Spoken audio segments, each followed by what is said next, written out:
What's going on, YouTube? Jason X here. Oh, what? You again? This guy.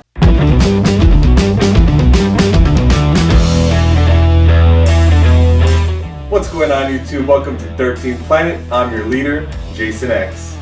Today I'm going to be reviewing Donnie Darko. This is a 2001 drama fantasy. I did ask my subscribers to recommend a movie for me, and this was the winner. So as always, I will be giving you guys my recap with spoilers and then giving you my review right after. We start this movie with Donnie laying on the ground in the middle of the road, barefoot in what looks like to be his pajamas. His bike is next to him, but it's unclear as to exactly how he got there. But when he wakes up, he's super happy, so hey, no harm, no foul, right?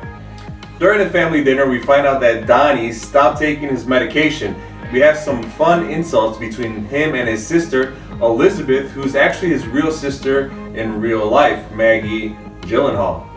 This must have been a fun scene for them, calling each other names and saying stupid shit like fuck ass and suck a fuck. Donnie is super rude to his parents, even goes as far as calling his mom a bitch when she asks where he sneaks out at night. You know, I remember calling my mom a bitch once.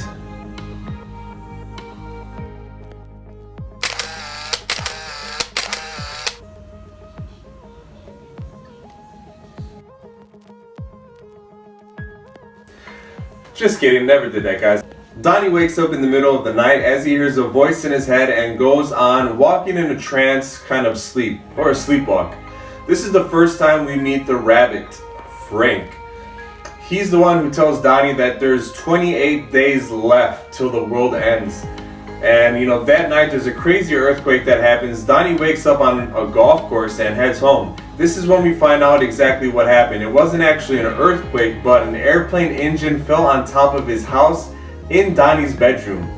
Good thing he was sleepwalking, huh?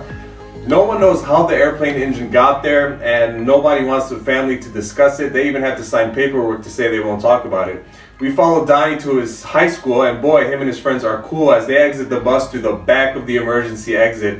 And then we meet some of the all-star school staff, you know, like the one guy from ER.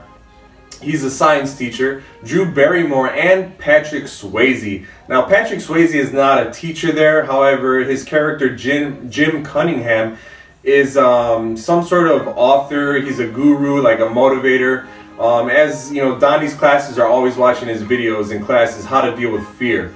We also meet the new girl, Gretchen, who is obviously going to play his high school sweetheart, or his love interest. Donnie sees a psychiatrist and tells her about his imaginary friend, Frank, who told him that he is from the future. Donnie goes out at night again, and he gets a visit from Frank, but this time Donnie wakes up and grabs an axe and powers that bad boy straight into a water main at his school. Donnie has gained some sort of superpower strength as he leaves the axe in the school mascot, which is made of pure bronze. School's out for the day. In the second therapy session, we get to see his psychiatrist, who wants to try something new with Donnie by hypnotizing him. She tries to ask him a bunch of questions about school, his family, and the only thing he could think about is girls and fucking girls. He even goes as far as to start to pull out his junk and have a little fun with himself, but the psychiatrist wakes him up from his trance and stops him. Donnie and Frank have another encounter, and when Donnie asks where Frank is from, Frank asks Donnie if he believes in time travel, but he's interrupted by his little sister Sam. Donnie talks to his science teacher about the time travel, and we get a cool little reference to Back to the Future. The doctor or professor gives them a book called The Philosophy of Time Travel by Roberta Sparrow. Now, we have met the author of this book previously in the movie, but she is known as Grandma Death, as she is 101 years old and seems to be crazy or have dementia of some sort. Donnie sees her a couple times, and all she does is walk back and forth from the street to the mailbox every day looking for mail that never arrives. Donnie and his dad almost hit her with their car, and Donnie gets out to help her when she whispers in his ear, "Every living creature on earth dies alone." As the days count down to the end of the world, Donnie continues to see trippy ass shit as if something or someone is leading him down a path. I can't help but to think of a twisted Alice in Wonderland. One night, he goes into his father's closet and finds a gun he had hiding there. It's not even in a good hiding spot, it's right on the entrance of the door on the floor. The next day, Donnie has blood on his neck. Donnie and his girlfriend Gretchen decide to pay Grandma Beth a visit. She doesn't answer the door, so Frank tells Donnie to write her a letter. Donnie and Gretchen go to the movies and they watch Evil Dead. Gretchen passes out, which, come on, who falls asleep during that movie? Come on. Frank appears next to them. Frank takes off his mask to reveal he's a normal guy. The guy from Independence Day, actually. He's missing an eye as well.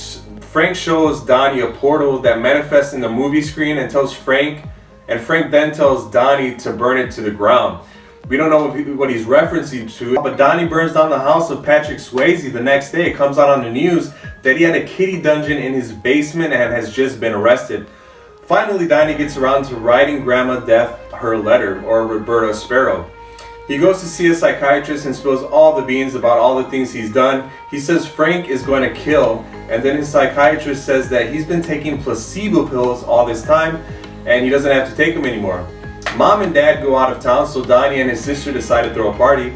In the middle of the rocking party, Donnie freaks out and decides right now is the time that he wants to go visit Grandma Beth. Him, his girlfriend, and his friends all get on their bikes and ride over to her house. They sneak into her basement, but it looks like somebody got there before them. A fight breaks out and Gretchen and Donnie get knocked onto a floor. A car comes, scaring off the burglars or muggers, but in the process, Gretchen gets run over. Two people get out of the car, one being Frank from Current Time. Donnie shoots him in the eye. The morning comes and a storm is brewing. This is the last day that the world is supposed to end. So the black hole is in the sky. Donnie takes Gretchen, puts her in the car. Time seems to go back to the day that the airplane fell on Donnie's room, but this time Donnie stays in bed when the engine falls. This is a confusing movie, guys. Let me just say that, right? I'm going to go ahead and get to my review, but just so you guys know, I did watch the director's cut, which I read is the best way to go about seeing this movie, as the theatrical leaves out a lot of important things.